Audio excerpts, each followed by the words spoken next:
Donc on va évidemment plonger dans ce livre, et pour plonger dans le livre, quoi de mieux que de lire le tout premier texte. Alors c'est un texte très court, donc on va avoir la chance de l'entendre en intégralité, qui est comme un choc, vous allez voir, vous allez comprendre pourquoi, avec ce ton déjà qu'on saisit, où la poésie n'est jamais très loin de la prose. Donc Tasha Rumley, merci de nous lire ce premier texte intitulé Bambi, comme un conte, mais pas trop. La jeune fille avait 17 ans et il roulait dans la nuit. Il en avait à peine plus, son chéri, et il devait être celui de toute sa vie. Entre eux, c'était établi. Elle était sérieuse à 17 ans et ne restait pas chez le garçon. Il la ramenait à sa maison après chaque soirée passée sur son canapé, leurs corps timides l'un à l'autre collés. En chemin de campagne, sobre ligne bétonnée de la largeur exacte d'un tracteur qui suivait en sinuant la démarcation des champs, menait d'un à l'autre logement. Sur ce trajet 100 fois parcouru, conduisait-il gaiement. C'était une nuit sans lune, sans une lumière à l'horizon dans le creux du vallon. Une nuit absolue que ne pénétraient que mollement les 2 cônes jaunes des phares de sa Peugeot. C'était la fin des années 90, et cette Peugeot-là, au gris métallisé, aux étoiles filantes comme une planche de surf, cette Peugeot s'attirait les regards envieux de tout le Gros de Vaud. Le petit faon a surgi entre les épis verts et denses et s'est élancé comme un papillon dans la danse. Selon un réflexe atavique, le conducteur a enfoncé sa jambe sur les freins et la passagère a plaqué sur les joues ses mains. Inaudible cri d'horreur. La voiture était encore neuve et sa mécanique vaillante. Le faon a filé entre les mailles de la mort qui avait ralenti et s'est échappé dans la nuit. Il était sauf.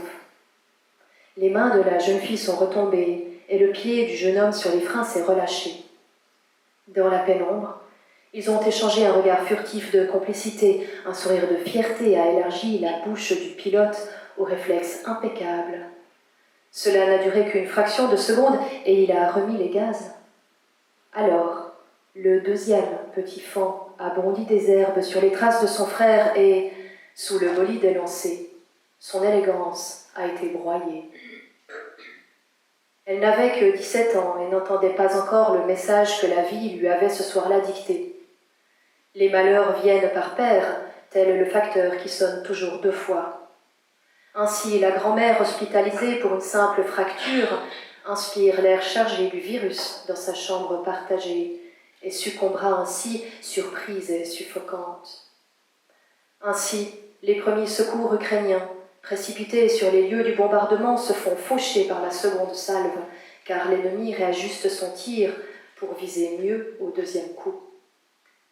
Ainsi sont terrassés les Beyrouthins, sortis voir au port le premier incendie, jusqu'à ce que le feu atteigne les tonnes de nitrate d'ammonium qui dormaient là négligemment.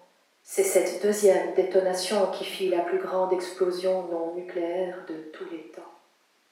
Le malheur frappe par 2 fois, car la vie est cruelle et se gausse de nos échappées belles. Cours, Forrest, cours. Ce soir-là, réfugiée dans son lit d'enfant, l'amoureuse de 17 ans a pleuré abondamment.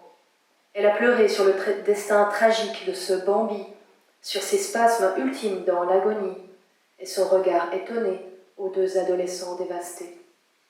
Elle a pleuré sur l'innocence perdue de son compagnon, injustement puni pour son relâchement alors qu'il avait surmonté la première épreuve vaillamment. Jamais ils n'en ont parlé, et la jeune fille ignore si le garçon, lui aussi, a toute la nuit pleuré. Au réveil d'un sommeil sans rêve, elle a contemplé le désastre. Son amour avait donné la mort. Ils étaient maintenant souillés.